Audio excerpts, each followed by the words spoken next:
Welcome to the WriterDojo with your hosts, Steve Diamond It's still me. and Larry Correia. Howdy, partners. Today's episode, long versus short fiction. All right, everyone. Welcome back to the WriterDojo. We are, as always, thrilled to have you all with us.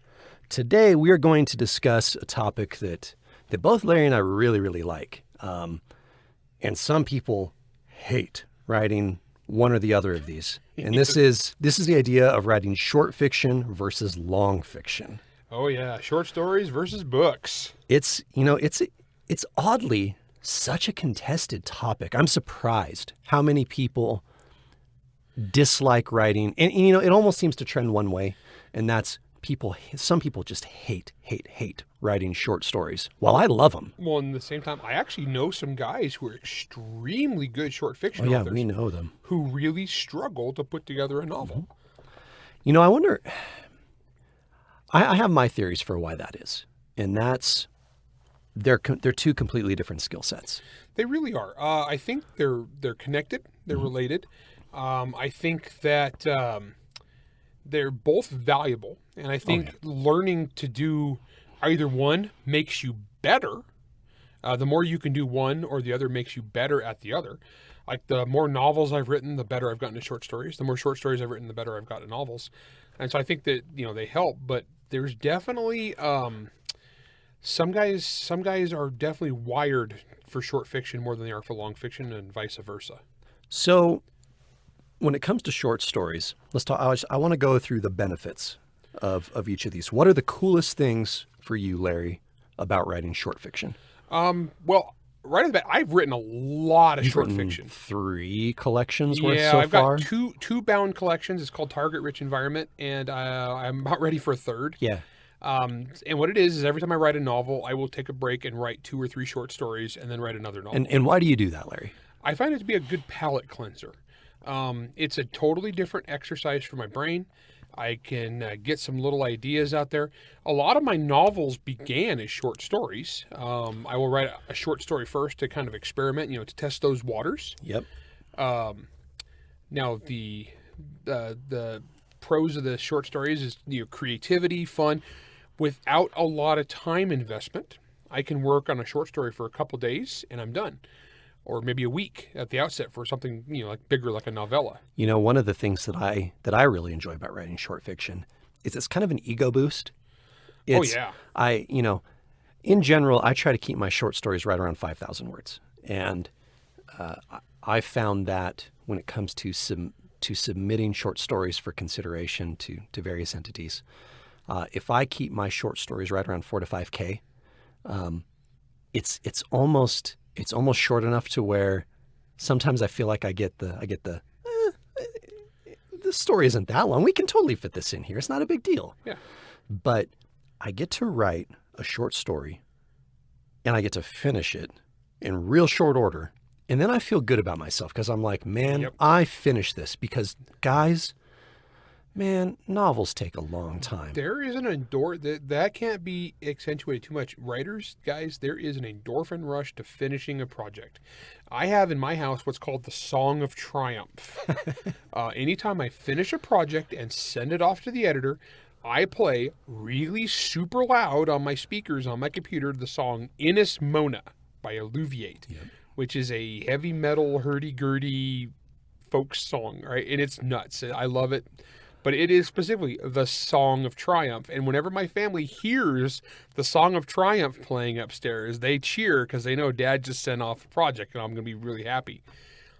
Knocking out short fiction, it makes you feel like a winner. Yeah, it's good for your self-esteem. It's great for your self-esteem. Yeah, whereas a novel takes, even if you're cruising along, a novel takes 4 to 6 months. Well, when I finished the first draft of Servants of War, I believe the text I sent you was that meme of Frodo from the end of Lord of the Rings, where he's just like beaten and battered and terrible, and he's like, "It is finished, it is done." Yep.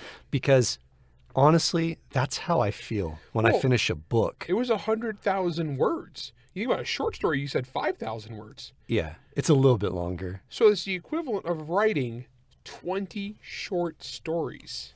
Yeah. Well, and there were so many aspects in that book where I went, okay, I'm going to leave a gap here. I know Larry's going to fill here. I'm going to leave this here. I know Larry's going to fill here. I'm going to put a comment here because I know Larry's going to want to look at this. And there's so much involved in that.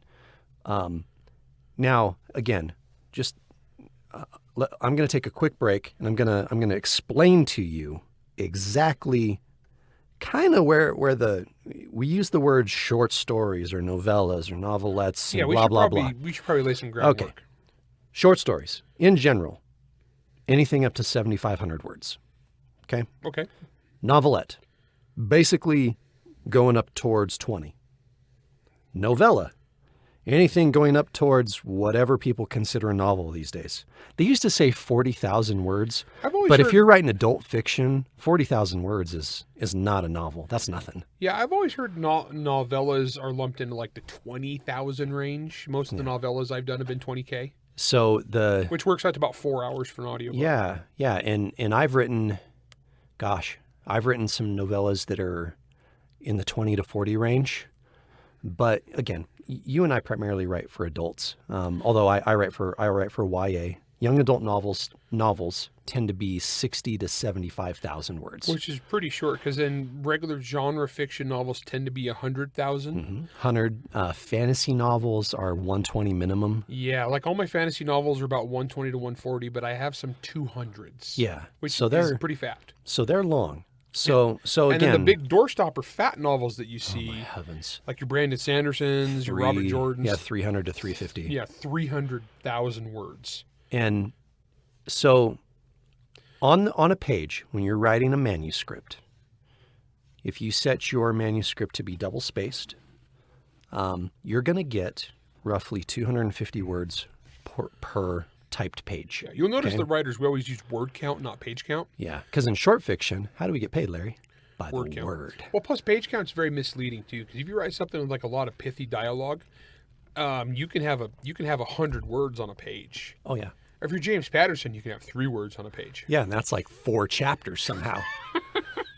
So when we start throwing around these terms, short story, novelette, yada yada yada, you kind of know what we're talking about. There is one other category, and that's like really, really, really short fiction. That's flash fiction. Yeah, flash. I've done a little bit of that. I've done a little bit. Actually, one of my favorite stories is flash, but it's that's typically under 1,500 words. Yeah. You're in, you're out, you're done. It's just a couple pages. Yeah, it's boom, nothing. Boom, boom. So anyway, short fiction. Again, the benefits are you get in, you get out, you're done, especially with short stories. Yeah. There's a huge disadvantage to short stories, though. And what's that? Money. Yep, that's the big thing. How many people do you know that make a living off of short stories, Larry? 0. Exactly. Literally 0. And I know some of the best, most prolific short fiction writers in the business. As do I. And you don't make a living at it. No, they do it to, supplement their $5 footlong habit or whatever. Yeah, I mean, you can make a little bit of money off a short story, especially when you're starting out like my daughter, is a college student right now. So she's published, and she's just published short story. But if she makes $500 or $700 off a short story, that's huge for her. Which is quite a bit. For a college student, renting an apartment with a bunch of roommates, that's a big deal. Yeah. Whereas, grown adults with mortgages, think of how many short stories, you're making $500, $700 for a short story. Think of how many short stories you'd have to sell in a month to pay your mortgage. Well, it ain't going to happen. No, it's not going to happen, and it's really hard. And there's not that many short story markets to sell. Not anymore, though. I will say one of the only benefits to Kickstarter as an entity, because I think they're dirtbags, is the kind of this surge in people and publishers, small, large, whatever, being able to put together short story anthologies on the fly. Yeah, there is a benefit there. There has been a surge of those. And because I love short story collections. And I've participated in a few of those too, and I like the idea. As have I. In fact, I think we've been in some of the same ones. Yeah. But I love short story collections, whether it's from a conglomerate of a whole bunch of different authors or it's a collection of short stories from one person, like your own. Or like, I think I have one coming out, in the fall of 2021 this year. I have a short story collection coming out. And it's called What Hellhounds Dream, just so you know. Oh, Anyway, I love those. I love reading short stories because I really enjoy anthologies a lot. you know, and when you go in, it's okay. You're not going to like every story by every author in there, or every story by the one author if it's one of those. Yeah. You know you're not going to like that. However, I love reading them because, and I remember doing this when I was younger, specifically with, some of those old Star Wars anthologies. Oh yeah. Or some of those old Riders of the Future anthologies. I remember I love picking up anthologies, a bunch of different authors in them. And this is actually one of the parts that's actually financially valuable. Yeah. Is that you're in an anthology with a bunch of other authors. If you are one of the stories that the reader likes, then they will check out your name and buy your books. Now, as a young author, as a new author like I am, I can't overstate how important that is to me. Yeah. So I'm thinking specifically of the Monster Hunter anthology that you put together a few years ago. A couple years Which, ago. for the record, I think is possibly the best paying short story anthology that I have ever heard of. It's insane. Oh, yeah. So just when I say short stories don't pay, that's not true for the Monster Hunter anthology. But it's an aberration. However, you still can't pay your rent with it. No, you can't. But I mean, over the last few years, I think we've made several $1,000s. Yeah, I've after made. Gosh, Probably close I'll be just totally frank. I close don't to care about people knowing my numbers. $3,000 I think I've made about $3,000 off that short story. after the $500 or $700 you got up front. Yeah. So I've made quite a bit off that short story, Okay, which guys, is insane. That's an anomaly. I can count. I have 60 short stories, so I've been in a ton of anthologies. I can count on the fingers of one hand the number of anthologies that have paid me royalties afterwards. Yeah, for me it's two short stories of all the Yeah. ones I've written that have paid me legit royalties. I think I've got like 5 maybe, and of those, most of them are chump change. Yeah. So the one thing that I always try to do, and I hope that new readers, you try to do the same thing.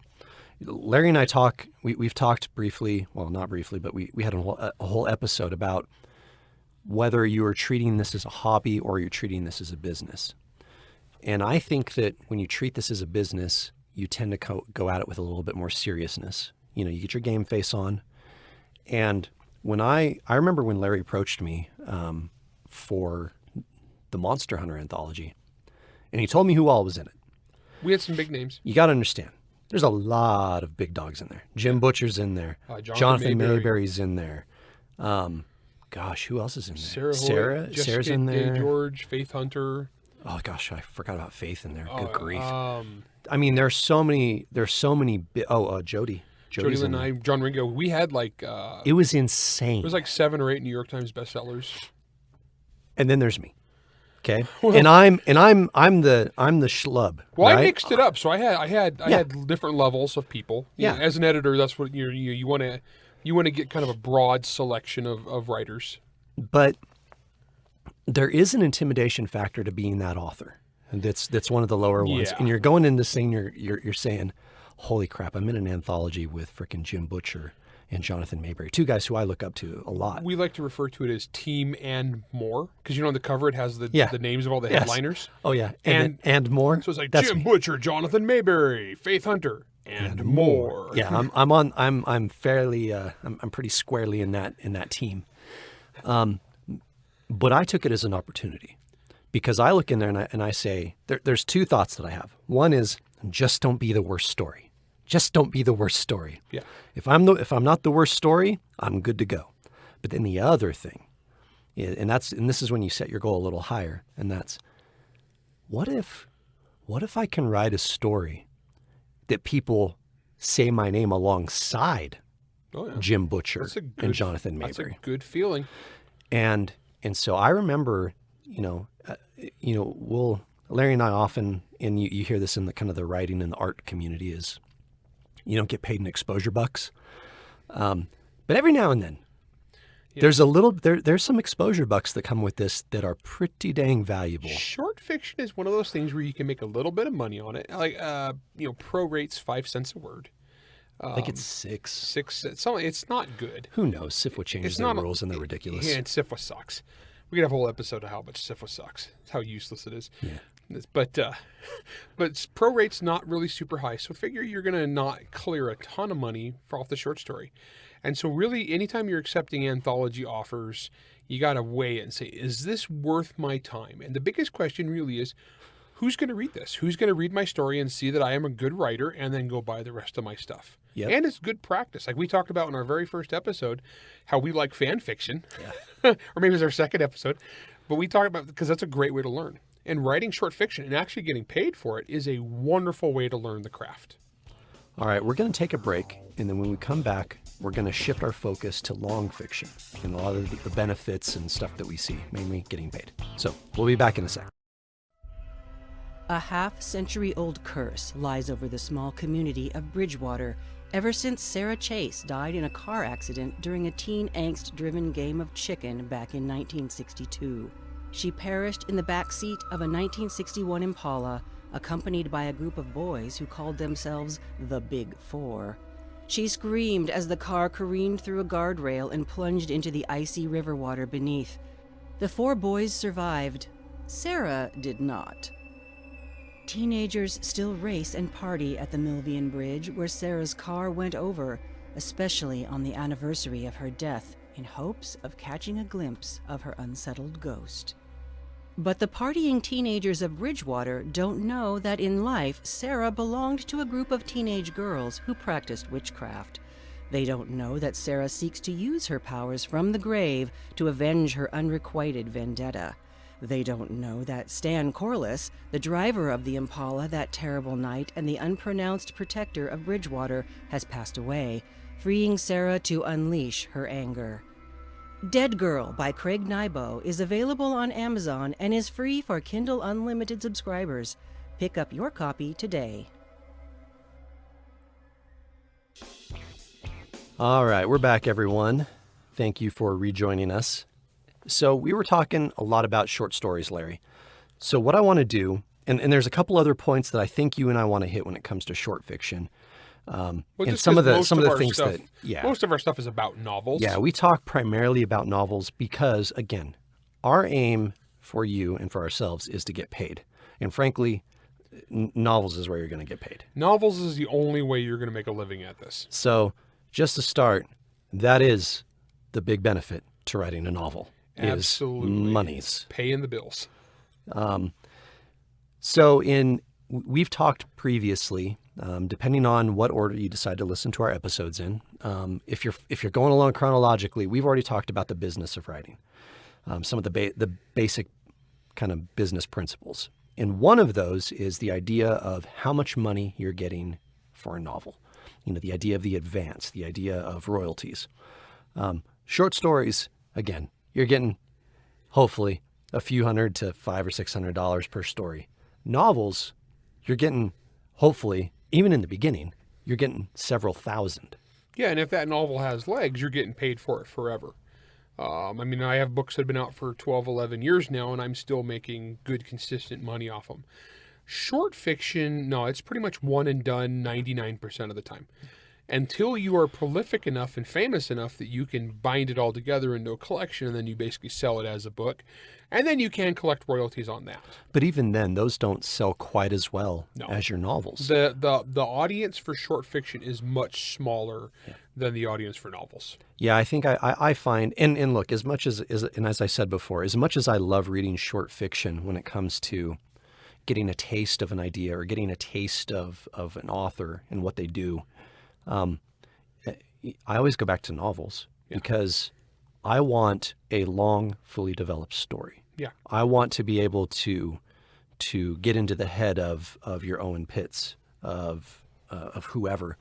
It's interesting how many very famous novels started out as short stories, though, where the author took an idea and experimented with it. And I believe Ender's Game was a novella. Ender's Game was that way. Yeah, Ender's Game was that way. Shoot, Brad Torgerson's first was. Oh yeah, Chaplain's War was a short story that Brad turned into a novel. Yeah, and I find personally that's what I end up doing with a lot of short stories is I'm using them as ground to see, like, do I like this character in this world enough to spend quite a bit of time in and hopefully get paid. Well, the very first thing I ever wrote in Son of the Black Sword, which has turned into, or the Saga of the Forgotten Warriors, turned into one of my second biggest series now.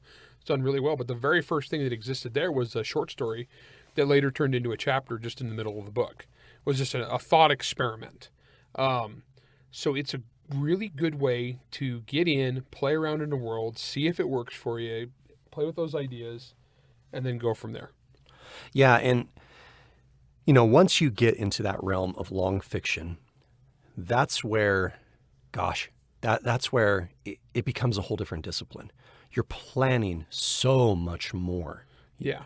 Unless you're writing tie-in fiction for a certain company we both wrote for, and my outline for my short story was like 4,000 words. Yeah, that's IP writing. We'll go into that in another episode. That's a whole weird thing. But in general, like if I'm writing a short story, I'm not planning anything. No. I'm just getting in, I'm getting out. The thing about short stories, guys, you got to be efficient with your time.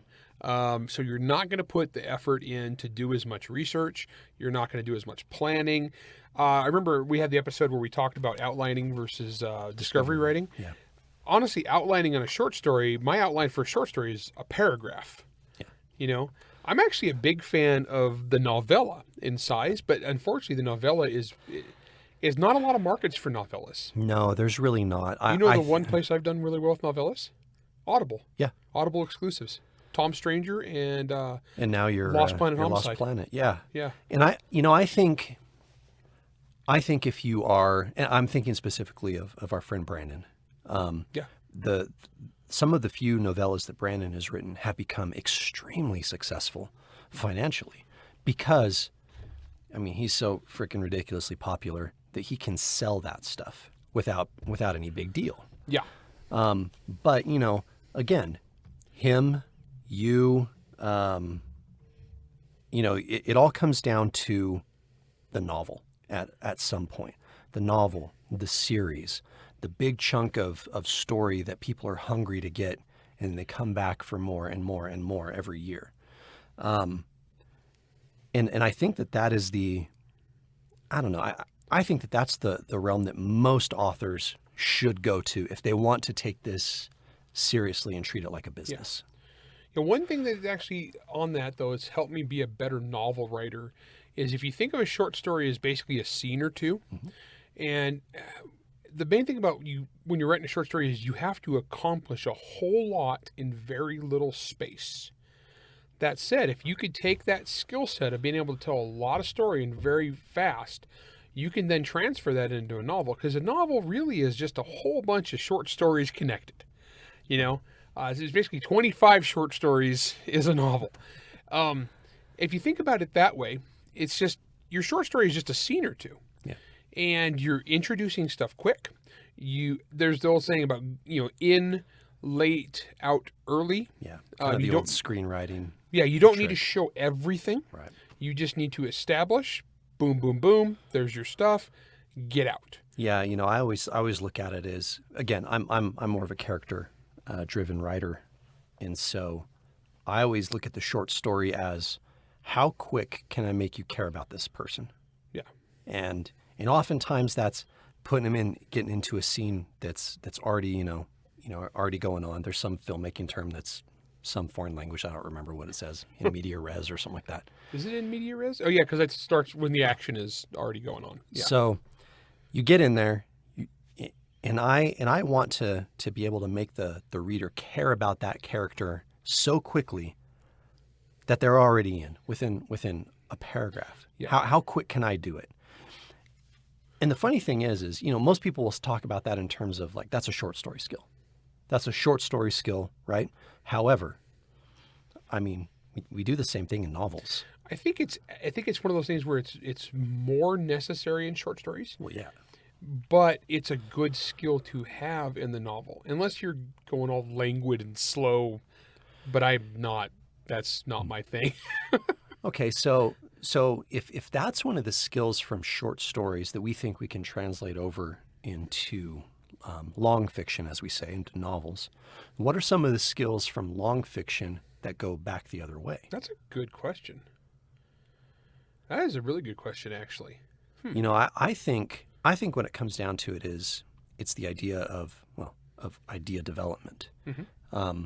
Some people, when we write long fiction, we have all the time in the world, more or less, for lack of a better term. We have so much time to get something on the page. But there is this, okay, I'm developing an idea here. I'm developing a character. I'm developing a story. And I have all this time. But all that same skill, you should put it into short fiction. You're just squishing it a little bit. Yeah. I think that's probably about, I think the world building that you do in a novel gives you so much more opportunities.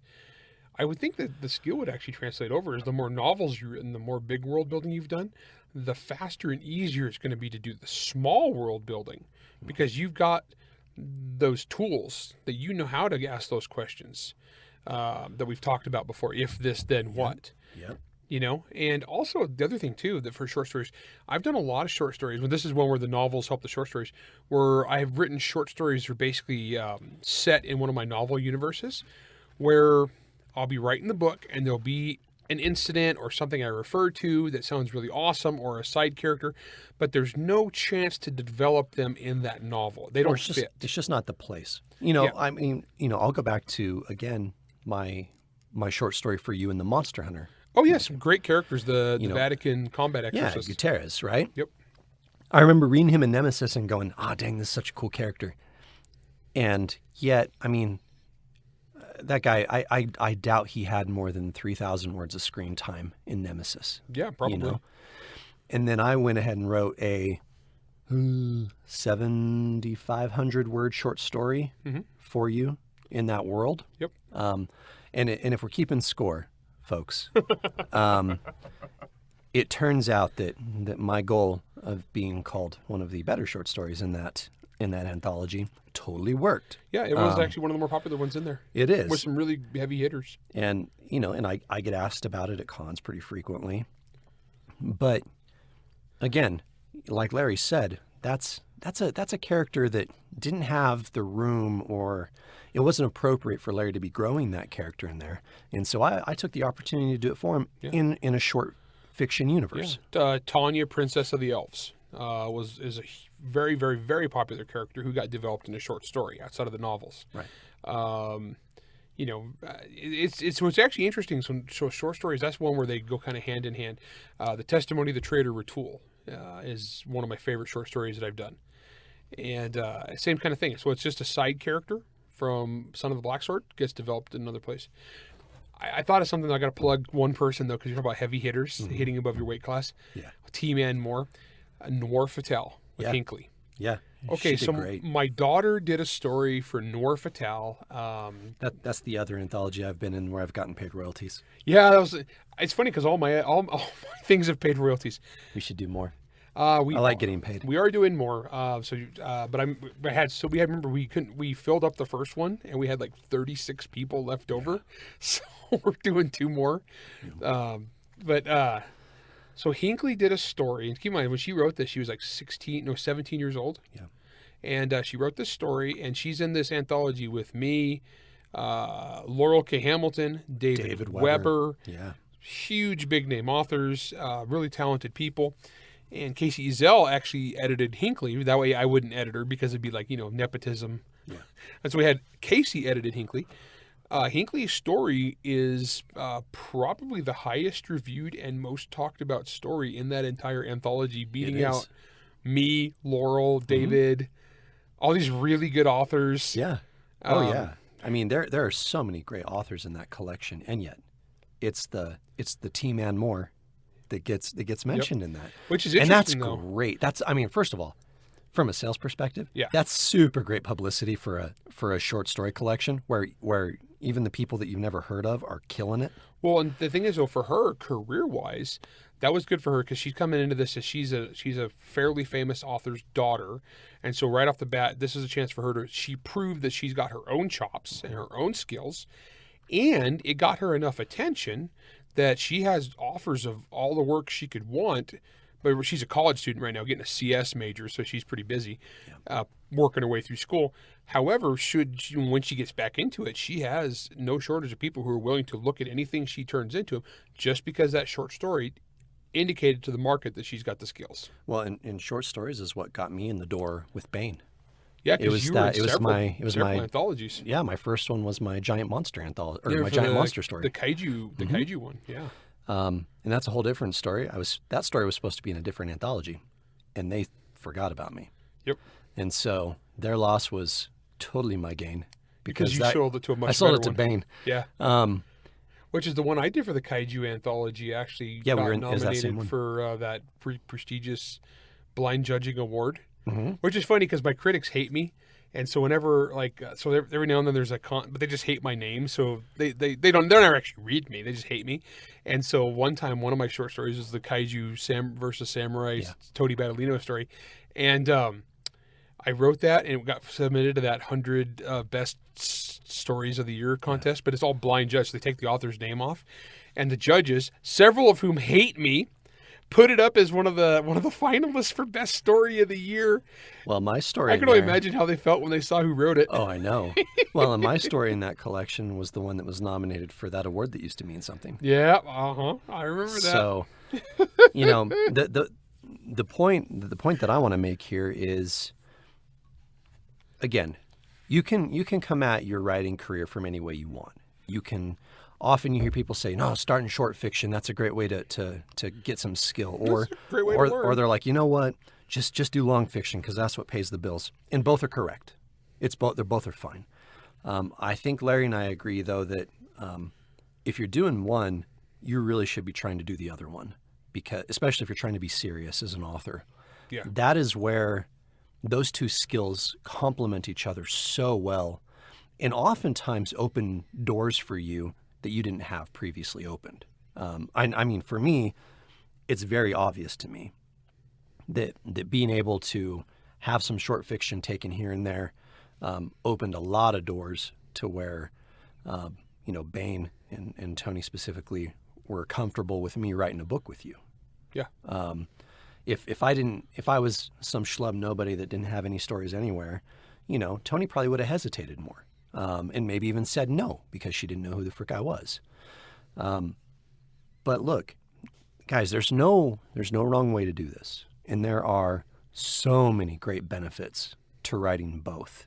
And you will win fans by writing either and or both, whatever, however you want to say that. So,